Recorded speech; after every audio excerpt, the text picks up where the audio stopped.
bit of burgundy, not as cool as Mark Canlis. I'm having a cow out of it. Right here we just call it the app.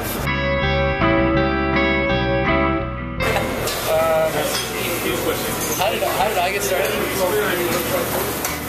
Right there, washing dishes, like everybody when I was 13. And then went away and was in the military for a while. Worked for Danny Meyer for a while. And then came back here in 2003. So spent 10 years, 11 years away from home and had the opportunity to return. And wasn't sure I'd want to. I was here for about a year and I just felt like it.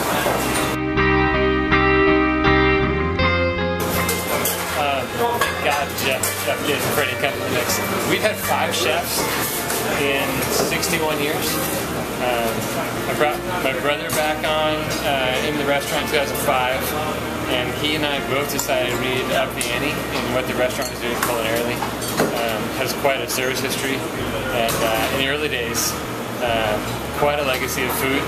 But it was just time we needed more horsepower. We needed to take it to the next step, and found Jason to love nice and part, and begged him to come out here, and it's been awesome ever since. So. Yeah, no, I worked for Daniel for about 6 years, maybe 6.5 years, and we both came to the conclusion it was time for me to take my chef job, you know, kind of hit my ceiling as an executive sous chef. It was time for me to move on, and at that time I was applying at a bunch of places, all across the nation. I had stuff in Miami, California, and Will Gadara, the general manager, told me, you know, this very tight Canlis family told me that they were looking for a chef, and I never thought that I'd ever move to Seattle, like ever. When I came out here, did a tasting, fell in love with the place, the rest is history. You had 2 of these? Yeah, that was like, brought me in. Done deal. Well, I would definitely start off with a bowl of pho. I don't eat like pho for breakfast. Like I like to eat like 2 big meals when I'm home. Like one in the morning and then like one, you know, at dinner time at 8 o'clock. Like I don't really like to eat like late, but I think my favorite restaurant in the city is Stable and Fancy. It's just easy and the menu always changes. I would probably end there.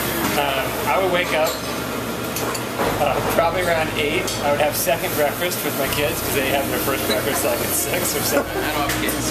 I would sleep till noon. We walk to the butcher, which is 2 blocks away. We'd get ham and bacon and farm fresh eggs and make a big breakfast. And then I'd probably go out to La Carta Oaxaca, cold beer, authentic Mexican food, great little spot. So, good people.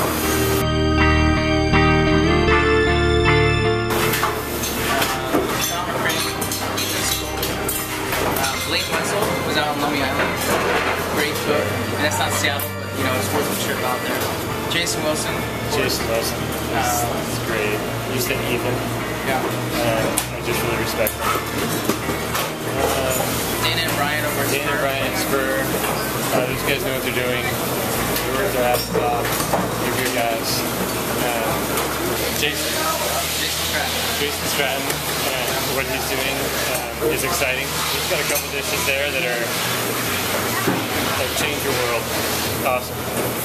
It's a smaller crew here. It's a pretty tight crew, and yeah, there's some neat things happening. It's not big. The first time I met Stephanie was we were at the meet and greet where you meet all the chefs, and I was like, you look really familiar. I thought she worked with Food and Wine. Stephanie is. So I'm like, you look really familiar. Did you ever do anything with like, you know, Love Madison Park? And she's like, no, not really, you know, and like, so I'm just like going along, and then like, you know, she's on Top Chef. So that's probably where I recognized her from, but I had no recollection. And then the next day, she was at the photo shoot for all the chefs, and I'm like, oh, she's one of the top 10 chefs. We're all wearing name tags. I didn't put 2 and 2 together.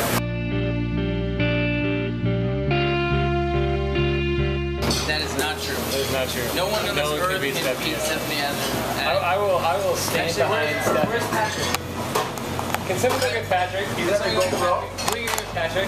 Is that the GoPro? No. You go get Patrick. Sure. So let's just talk about this right now. And Kate, if you're listening, I love you. We've met a bunch of times. Hopefully we're going to Scotland together. But here's the thing. I think you have your work cut out for you with Stephanie and real deal. And she's Kate can definitely hang. oh yeah. No. Kate is top 5. Yeah. You don't want to. No. Thank you for saying it for me. We're gonna bring our sous chef right.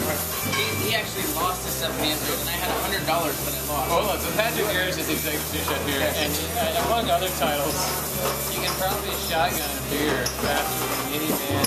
No, he's really good. In Seattle.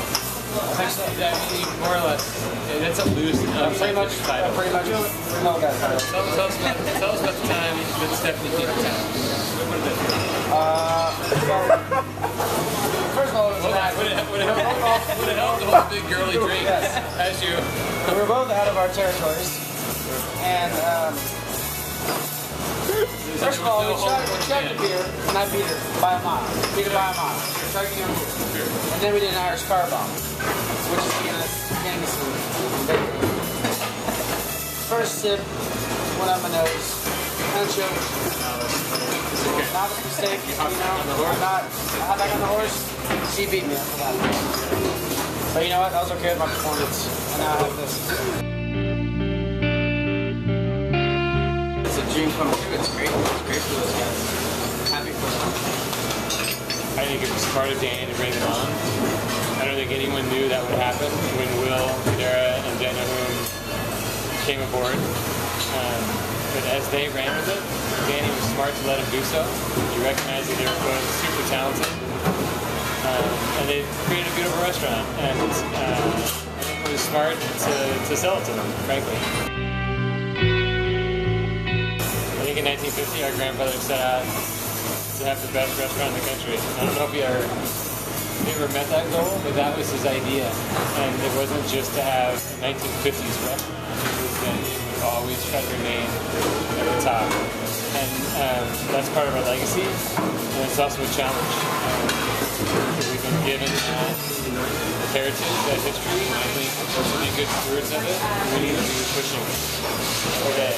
So my brother and I were inspired by that. And honestly, we're inspired by the people that work for us. It's not us. Bring someone on like this. Like Nelson McKitt, David Ken, maybe the people that run this place. And they're the ones with the ideas and the drive to make it happen. So there's 90 people that work here. It's a phenomenal team. Yeah, it's the morale. These guys motivate me every day. You know, produce also technique. You know, our sous chef meetings every week. We pick a technique and we practice it. We keep pushing each other. You have to be growing. I mean, like biologically, you're not growing, you're dying. Period. Right? So it's no different for us as people, and it should be no different for a company. It's certainly no different for a restaurant. You've got to be pushing, and you have to be growing. You have to be changing. And sure, you hold on to some of the traditions, but some of you let go. Because the world of fine dining is changing. The world of hospitality is evolving. Food is evolving. I don't know. It's the same to us. There's nothing in it. There's no interest in it. So we want to be growing. It's fun.